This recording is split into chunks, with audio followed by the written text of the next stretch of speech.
Big week for us here at Georgia State. You know, we our last home game of the season is senior week. It's a Thanksgiving week, of course, and then of course it's a rivalry week with Georgia Southern. So a lot of big things happening, a lot of great things happening, a lot to be thankful for, and we're just continuing to improve. We had a tough contest up at Appalachian State, which a lot of people does, but our kids really fought and put forth a good effort and came up on the wrong end, but we got our focused on Georgia Southern, and we're out here trying to improve and get things necessary to take the next step. Thank you very much, Coach. Could our operators open up the line of Dan McDonald? Dan, please go ahead. Good morning, Coach. Good morning.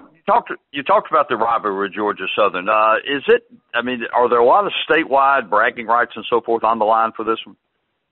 I mean, I would say so. I mean, I know it is definitely around here. You know, we've been fortunate enough to win 3 straight against those guys, and it's a pride thing for us, and we wear it well. And these players are excited about playing that team down south, and I think it is. I think it is because, you know, Georgia Southern has a long tradition, and you know, before I got here, they looked down upon Georgia State, and probably still do, almost to the point where they don't think that we should be competing like we do against them. But it's for certain gotten their attention, and it looks to be a great contest and for bragging rights around the state. Along with the rivalry, you've got a relationship there as far as the coaches. Y'all going back to your time up at App State. This is the second week in a row you're playing a good friend in the coaching profession. How tough is that to sort of put all that aside? I mean, it's not tough at all. I mean, we're friends and we talk every once in a while. It's a little different with Coach Satterfield and that gang up there on the mountain because I spent so many years with them.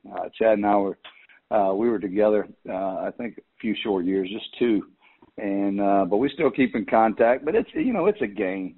It's about those players that step on the field. It's about our coaching within those 60 minutes, and then it's about recruiting. But I got great respect for Chad and what he's done down there, and certainly will always be a friend of mine. There's no question about it. What have you learned about your team over these last few weeks? Well, you learn a lot about your football team when you're 2-9 and things don't go the way you would have hoped them to go. I mean, you really do. You see how they face adversity. I told them in the locker room after Saturday's game, it could be real easy for a 2-9 team to look at, a Monday's practice or our last couple of weeks where we haven't been able to get a win and just really shut down.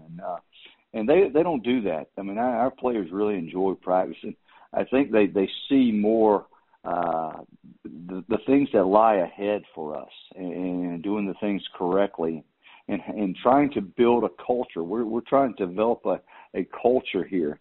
So they understand that with these struggles, those struggles build success, and it teaches them how to go about it. Because I always tell them all the time, listen, in our life, we're going to struggle. We're going to have struggles in our marriage. We're going to have struggles in our families and decision-making. And how you handle those struggles is ultimately what you're going to be measured upon. And out of that's going to come success. So our guys, they understand where we are and what we're doing and where we're heading. Appreciate it, Coach. Yes, sir. Thank you.